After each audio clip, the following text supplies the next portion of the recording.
Assalamualaikum warahmatullahi wabarakatuh. Kenalkan, nama saya Leni Desianti. Saya adalah peserta PPG dalam jabatan tahun 2022 yang saat ini akan melaksanakan ujian praktik. Sekian dari saya. Assalamualaikum warahmatullahi wabarakatuh. Assalamualaikum warahmatullahi wabarakatuh. Waalaikumsalam warahmatullahi wabarakatuh. Ya, kabar anak-anak? Baik, Bu. Mudah-mudahan sehat semua ya. Amin. Kita baru saja ya ada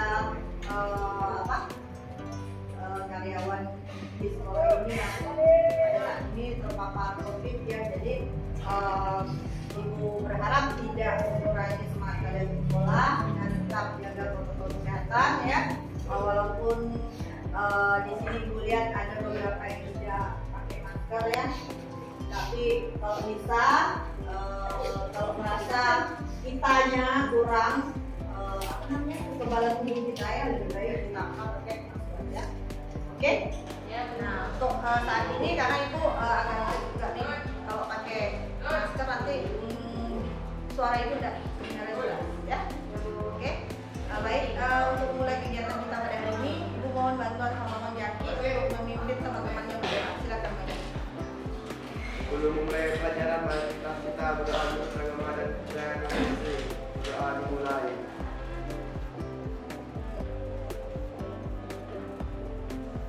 Doa selesai. Baik, terima kasih Bang Jaki yang sudah memimpin teman-temannya berdoa. Oke, baik. Ibu mau periksa kehadiran, sepertinya hari ini tidak ada yang tidak hadir ya. Nah, Ibu apresiasi sekali karena semakin hari kalian menunjukkan kemajuan yang sangat signifikan ya. Di hari-hari kalian sudah bertiga dari kemudian, jadi Ibu sangat bersyukur sekali kalian sudah menunjukkan tanda-tanda kalau kalian sudah mulai berubah ya, jadi manusia yang lebih baik. Aplaus untuk kita.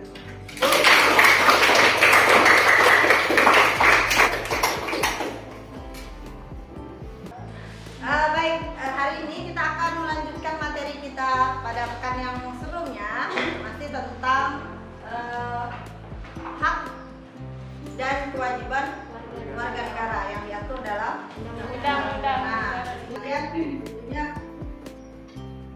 sudah memahami ya, sebelumnya sudah memahami apa itu kemudian hak warga negara, perbedaannya dengan hak asasi manusia, kemudian kewajiban asasi manusia dan kewajiban warga negara. Masih ingat dengan yang sudah disampaikan pada pekan sebelumnya?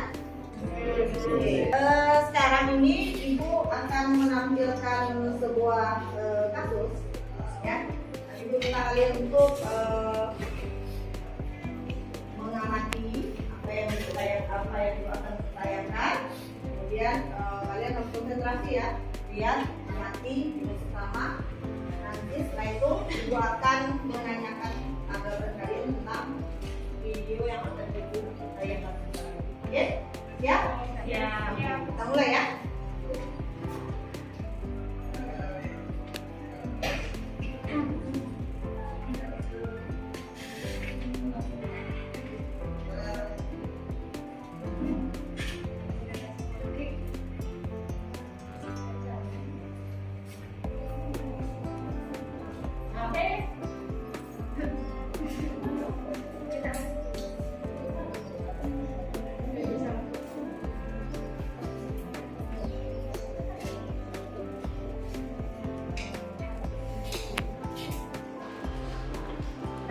Selanjutnya ini ya, Ibu menunjukkan tentang data yang berisi jumlah angka kecelakaan lalu lintas di Indonesia. Nah, ini meningkat ya, ada kata meningkat. Nah, di sini jadi kecelakaan lalu lintas ini dikategorikan tinggi pada tahun 2019 ya, dan turun di tahun 2020, kemudian kan tahun 2021.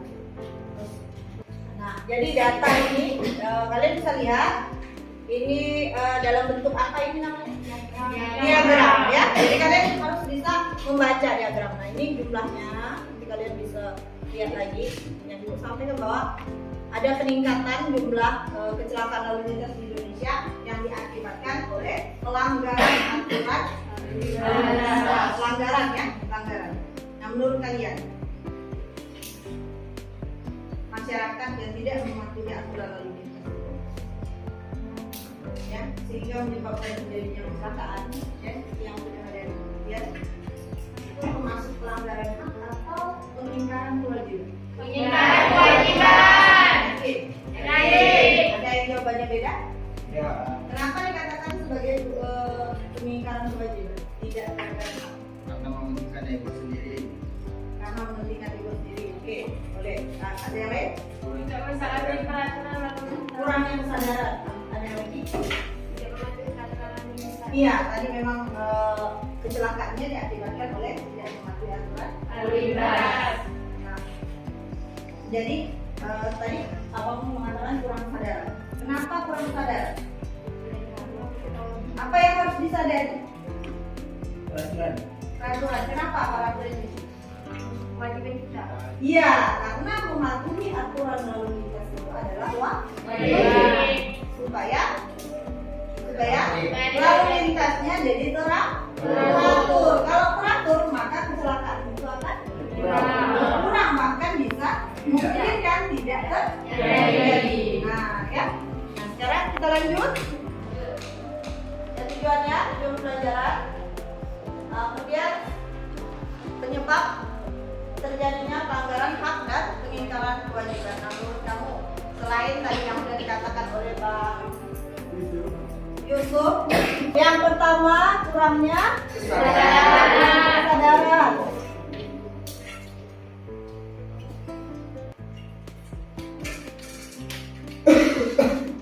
Kemudian yang kedua tadi sikap egois tadi ya, sikap ego.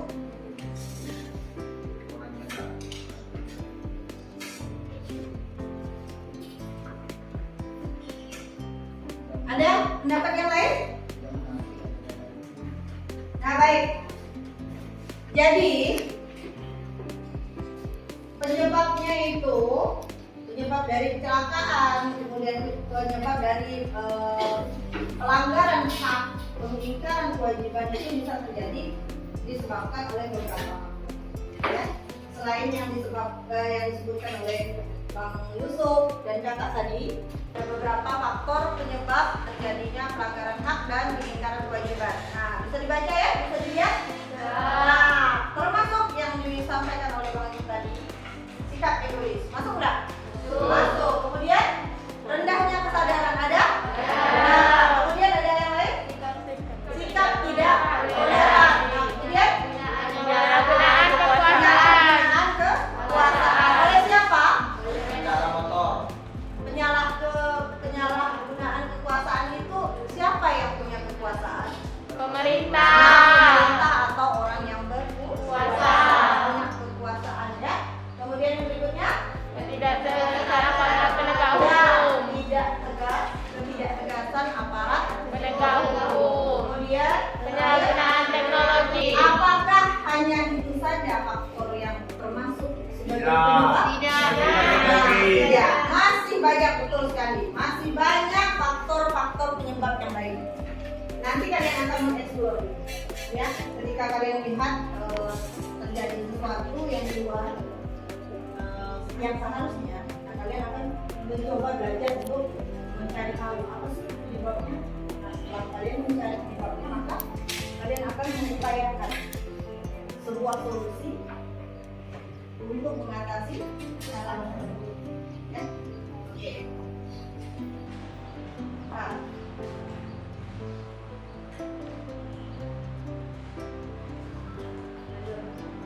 Nah, dari contoh tadi kasus pelanggaran lalu lintas tadi, kecelakaan tadi ya, ada lagi contoh-contoh kasus yang lain yang terkait dengan yang pertama hak kasus pelanggaran hak. Nah ini bukan contoh, ada beberapa kasus. Yaitu yang pertama proses penegakan hukum yang belum optimal. Contohnya apa? Ada yang biasanya salah tangkap. Terus ada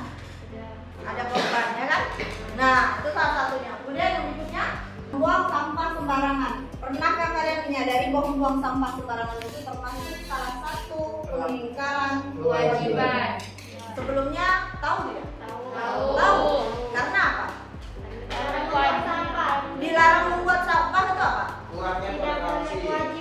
Nah, kewajibannya harusnya masyarakat itu seharusnya punya Menjaga kewajiban. kebersihan lingkungan. Iya, menjaga kebersihan lingkungan. Baik di sekolah. Kemudian lanjut yang tadi ya, yang tadi melanggar aturan lalu lintas. Kemudian berikutnya, nah ini kadang-kadang yang tidak kalian sadari, merusak fasilitas negara. Sekolah itu sebenarnya merupakan salah satu fasilitas negara yang dikasih kamu, dipinjamkan biar kamu bisa sekolah. Nah, berarti kalau kalian merusak, coret-coretan, kemudian kursinya digoyang-goyangkan, sampai patah, ya kan? Terus apa lagi? Coret-coret dinding, pecahan kaca, lagi Lain. Merusakkan kipas. merusakkan fasilitas itu tadi misalnya. Itu termasuk pelanggaran kewajiban sebagai penjara. Nah, ya, oke. Sekarang bagaimana upayanya? Lanjut. Bagaimana upayanya agar tidak terjadi pelanggaran hak dan pengingkaran kewajiban? Nah, upaya yang dilakukan itu ada beberapa.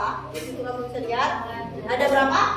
4. Nah, yang pertama dari pemerintah itu ada 2. Yang pertama upaya pencegahan, jangan sampai terjadi. Nah, yang kedua penanganan. Nah, kalau penanganan itu Menangani. apakah? Sudah terjadi. Sudah terjadi, betul? Ya, kasih aplaus dulu. Nah, kalau yang berikutnya, upaya membangun partisipasi masyarakat untuk Pencegahan. pencegahan. Nah, itu upaya dari sesama masyarakat. Yang terakhir, Upaya menumbuhkan kesadaran dalam menyeimbangkan antara hak dan kewajiban. kenapa bisa terjadi pelanggaran hak dan pengingkaran kewajiban? Karena adanya ketidakseimbangan antara hak dan kewajiban. Mana dulu yang dilaksanakan?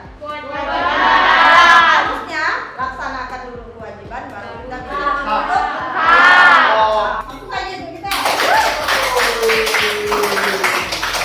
Nah, sekarang menurut kalian, selain kasus yang sudah disebutkan tentang pelanggaran hak dan pengingkaran kewajiban, ada tidak kasus-kasus lain yang pernah kalian amati, yang pernah kalian ketahui, atau yang kalian rasakan, bisa kalian amati, bisa kalian temukan?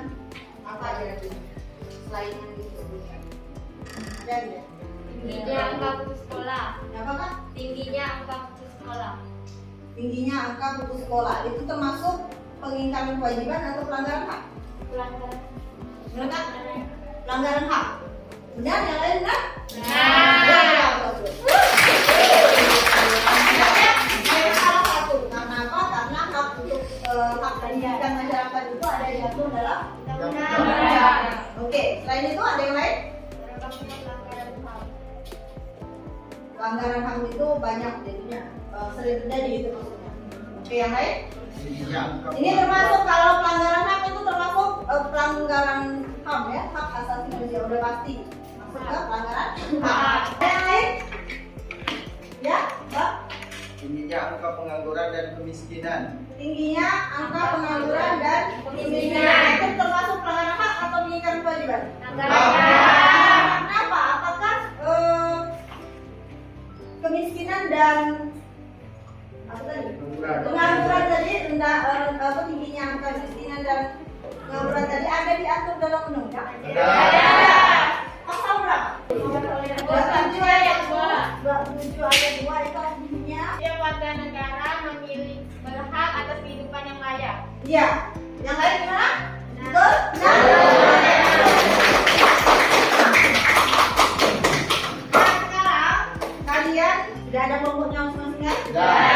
Kelompok yang sebelumnya sudah kita buat ya. Kalian sekarang silakan kalian mengidentifikasi sebuah masalah ya. Kemudian kalian cari penyebab masalahnya, dan kemudian kalian tentukan sebuah upaya atau sebuah langkah atau sebuah solusi yang tepat untuk mengatasi masalah tersebut. Oke, bisa? Ini minta kalian bekerja dalam kelompok sekarang.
Kalian sudah selesai dengan identifikasi masalahnya?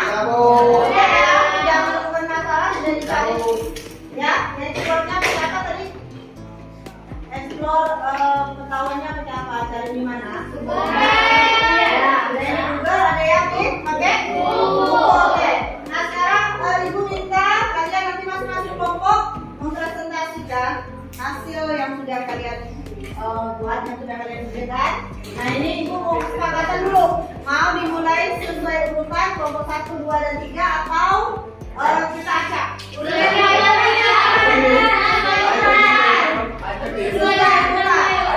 Urutan sesuai urutan. Oke, kalau begitu untuk kesempatan yang pertama kita kasih ke kelompok 1 untuk presentasi ya.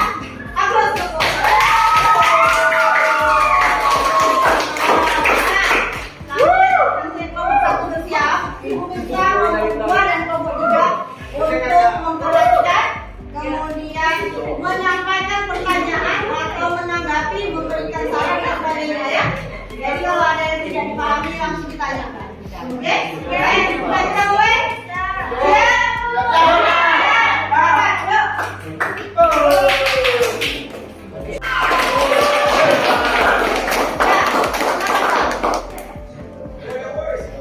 Assalamualaikum warahmatullahi wabarakatuh. Terima kasih atas kesempatannya.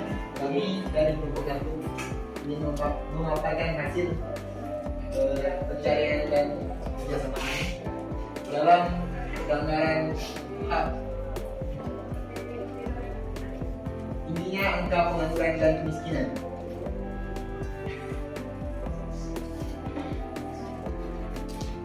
Pengertian pengangguran dan kemiskinan.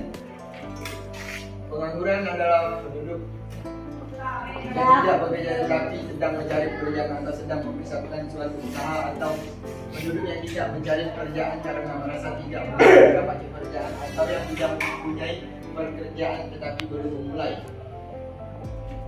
Berikut adalah beberapa faktor penyebab pengangguran. 1. Sedikitnya lapangan pekerjaan yang menampung para pencari kerja. Banyaknya para pencari kerja tidak semakin dan lapangan kerja yang dimiliki oleh negara Indonesia. Kekurangannya keahlian yang dimiliki oleh pencari kerja. Banyak jumlah sumber daya manusia yang tidak memiliki keterampilan menjadi salah satu sebab bertambahnya angka pengangguran di Indonesia. 3. Kurangnya informasi, di mana pencari kerja tidak memiliki akses untuk mencari informasi dan tentang perusahaan yang memiliki kekurangan tenaga kerja.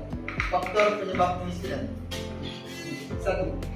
Secara makro, kemiskinan muncul karena adanya ketidaksamaan pola pemikiran kepemilikan sumber daya yang menimbulkan distribusi dan pendapatan timpang. Penduduk miskin hanya memiliki sumber daya dalam jumlah yang terbatas dan kualitasnya rendah. Cara mengatasi pengangguran. Mempersiapkan pendidikan dan pelatihan untuk bekerja sesuai bidang dan lapangan kerja yang tersedia.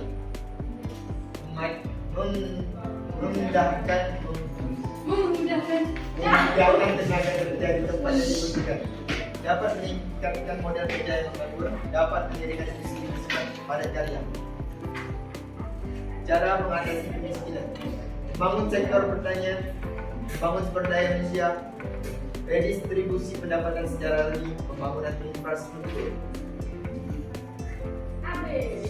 Sekian yang dapat kami paparkan dari hasil diskusi kelompok kami. Sekian, terima kasih. Wassalamualaikum warahmatullahi wabarakatuh. Waalaikumsalam warahmatullahi wabarakatuh.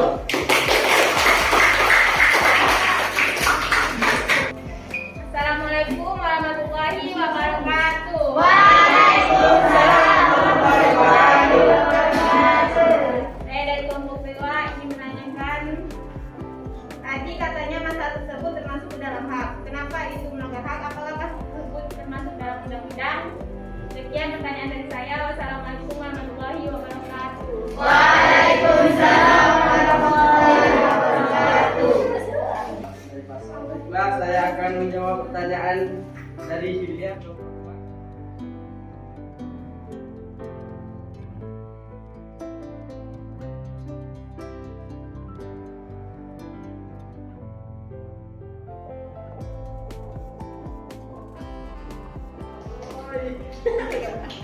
Baiklah, terima kasih atas jawabannya.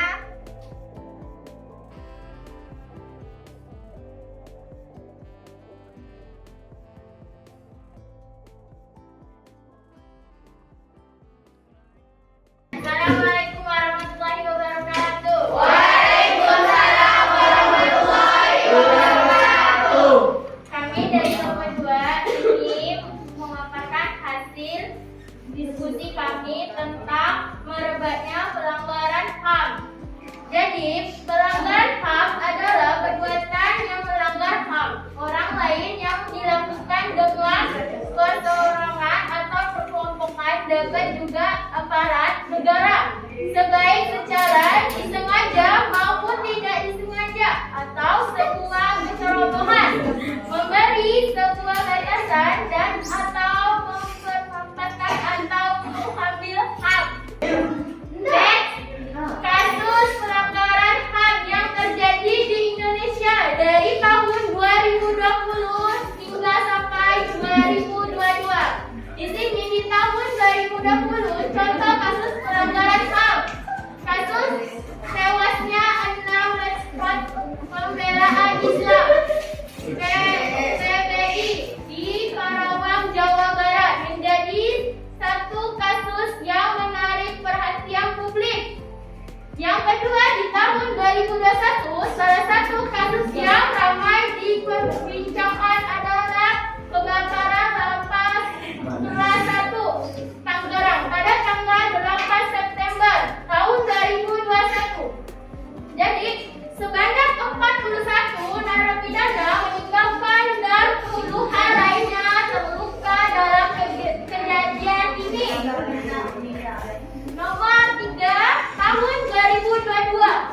Baru-baru ini terjadi tindakan kekerasan yang dilakukan oleh aparat kepolisian terhadap warga desa. Penyebabnya terjadinya pelanggaran HAM, faktor internal dan juga faktor eksternal. Solusi yang dibuat pemerintah untuk mencegah terjadinya pelanggaran HAM sebagai berikut. 1. Pembentukan Komisi Hak Asasi Manusia. Demikianlah hasil diskusi kelompok kami. Saya akhiri. Wassalamualaikum warahmatullahi wabarakatuh. Waalaikumsalam warahmatullahi wabarakatuh.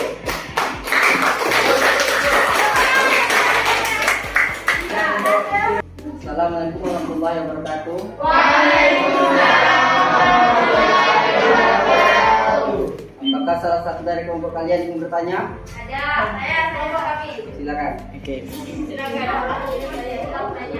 Enggak, saja tapi dulu. Assalamualaikum warahmatullahi wabarakatuh. Waalaikumsalam warahmatullahi wabarakatuh.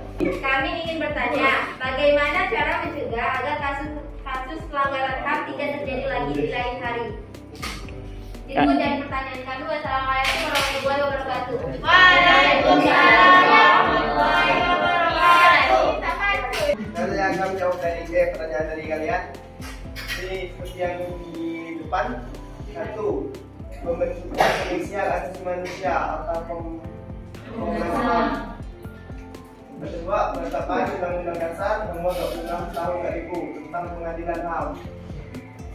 Ketiga, pembentukan Pengadilan HAM ad hoc dengan keputusan Presiden. Keempat, pembentukan Komisi Kebenaran dan rekonsiliasi sebagai alternatif penyelesaian pelanggaran HAM di luar pengadilan HAM sebagaimana dinyatakan oleh Undang-Undang tentang HAM. 5. Meratifikasi berbagai konvensi internasional tentang HAM. Nah, tadi kami langsung dari Kompaskom. Oke, Sekian dari saya. Assalamualaikum warahmatullahi wabarakatuh.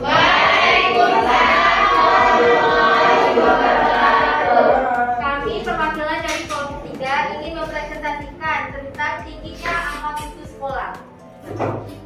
Dari yang bisa kalian lihat, ini adalah gambaran masalahnya, yaitu berdasarkan data dari Menteri Pendidikan, Kebudayaan, Riset dan Teknologi yang dirilis pada Mei lalu menyebutkan bahwa ada 75.303 orang anak yang putus sekolah pada tahun 2021. Jumlah anak yang putus sekolah di tingkat sekolah dasar adalah yang tertinggi.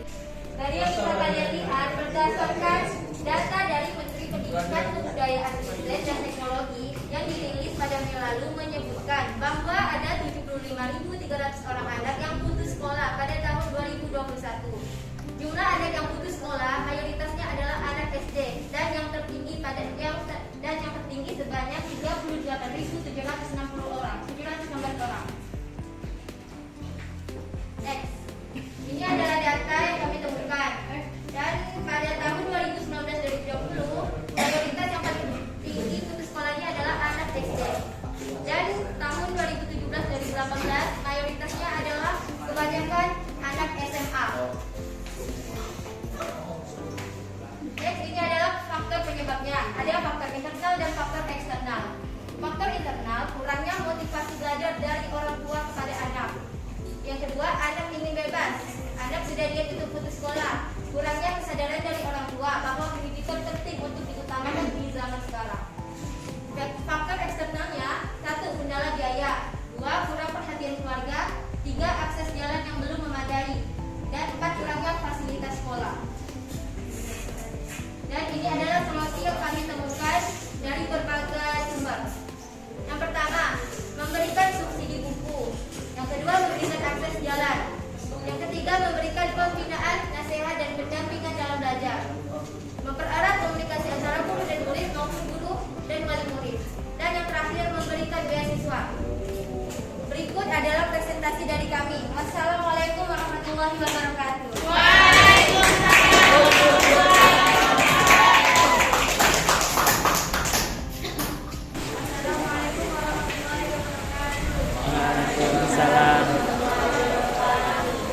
Baik, saya dari kelompok 1 ingin menanyakan hasil konsultasi dari kelompok 3. Bagaimana upaya masyarakat untuk mengatasi masalah ini? Sekian dari saya. Wassalamualaikum warahmatullahi wabarakatuh.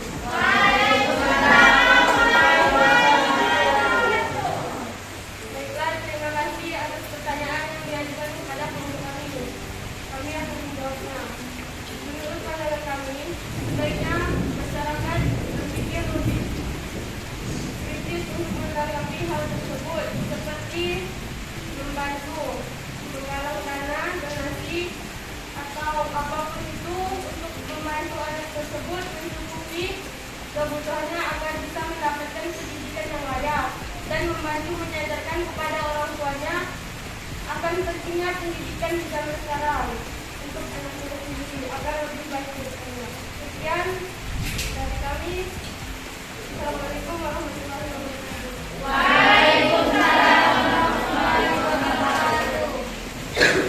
saya akan menanggapi bagaimana kalian akan mengumpulkan dana tersebut. Mengumpulkan dana buat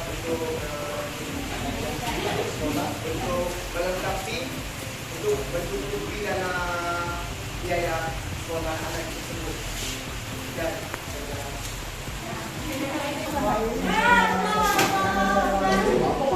sumbangan sekolah dulu.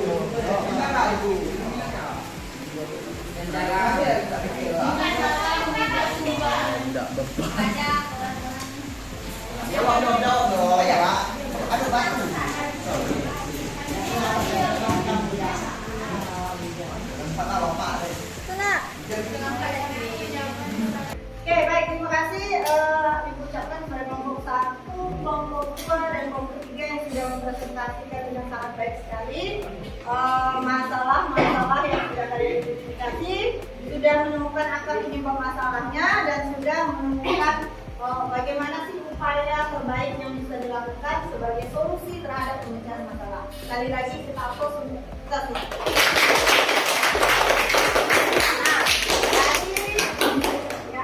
Dari kelompok 1 tadi yang membahas tentang masalah pengangguran dan kemiskinan. Kelompok 1 tadi yang membahas tentang tingginya angka pengangguran dan kemiskinan, sampai dengan kelompok 3 yang membahas tentang tingginya angka putus sekolah, ya. Nah, kelompok 2 tadi tentang merebaknya kasus HAM, ya. Benar ya? Benar ya? Nah, oke. Jadi semua yang kalian bahas itu adalah tentang pelanggaran hak yang terjadi. Jadi pas ya Ibu menjelaskan tentang kasus pelanggaran pengingkaran kewajiban, kalian mengidentifikasi masalah tentang pelanggaran hak, bukan HAM ya, pelanggaran hak. Nah, dari pelajaran kita hari ini, Ibu mau nanya, ada kesulitan apa saja yang kalian temui selama kalian mengidentifikasi sampai dengan merumuskan solusi atau upaya? Ada kesulitan? Tidak. Tidak ada? Sumber-sumbernya kalian temukan dengan mudah? Mudah.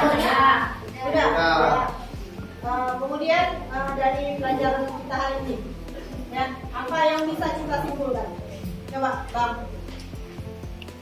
Satu kesimpulan dari kelompok kalian apa? Ya, silakan, Bang. Pelanggaran hak warga negara terjadi ketika warga negara tidak dapat menikmati atau memperoleh haknya sebagai mestinya yang ditetapkan oleh undang-undang. Pelanggaran hak warga negara merupakan akibat dari adanya kelalaian atau peningkatan terhadap kewajiban baik yang dilakukan oleh pemerintah maupun oleh warga negara sendiri. Kasih aplaus. Dari kelompok sini, kesimpulan, satu kesimpulan. Pelanggaran hak dan pengingkaran kewajiban warga negara biasanya disebabkan oleh tingginya sikap egoisme yang dimiliki oleh setiap warga negara, sehingga yang ada di pikirannya hanya sebatas bagaimana cara mendapatkan pendapat haknya, sementara yang menjadi kewajibannya dilupakan. Selain itu, rendahnya kesadaran hukum warga negara juga mendorong terjadinya pelanggaran dan pengingkaran kewajiban oleh warga negara. Ya, kasih aplaus lagi. Kesimpulan dari kelompok 3, silakan. Tindakan terbaik dalam penegakan hak dan kewajiban warga negara adalah dengan mencegah timbulnya semua faktor penyebab dari pelanggaran hak dan pengingkaran kewajiban warga negara. Apabila faktor penyebab tidak muncul, pelanggaran hak dan pengingkaran kewajiban warga negara dapat diminimalisir atau bahkan dihilangkan. Ya, kasih aplaus lagi ya saya. Oke, jadi secara umum bahwa kalian sebagai warga negara yang baik itu nantinya harus bisa menyeimbangkan ya antara hak dan kewajiban. Kalau antara hak dan kewajiban itu seimbang, maka akan berjalan lancar. Pelanggaran hak dan pengingkaran kewajiban itu akan bisa diminimalisir atau bahkan dihilangkan untuk meningkatkan kesadaran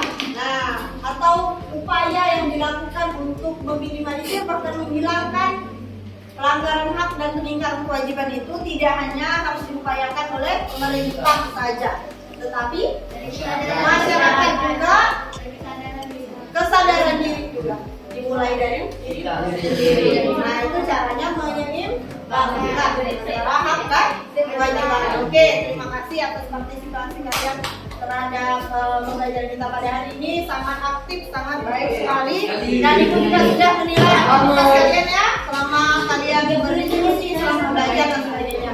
Oke, untuk pertemuan berikutnya di pekan berikutnya ya, kita akan mengadakan mid semester. Oke ya, saya menyiapkan dari materi-materi yang sudah kita pelajari. Oke, benar ya.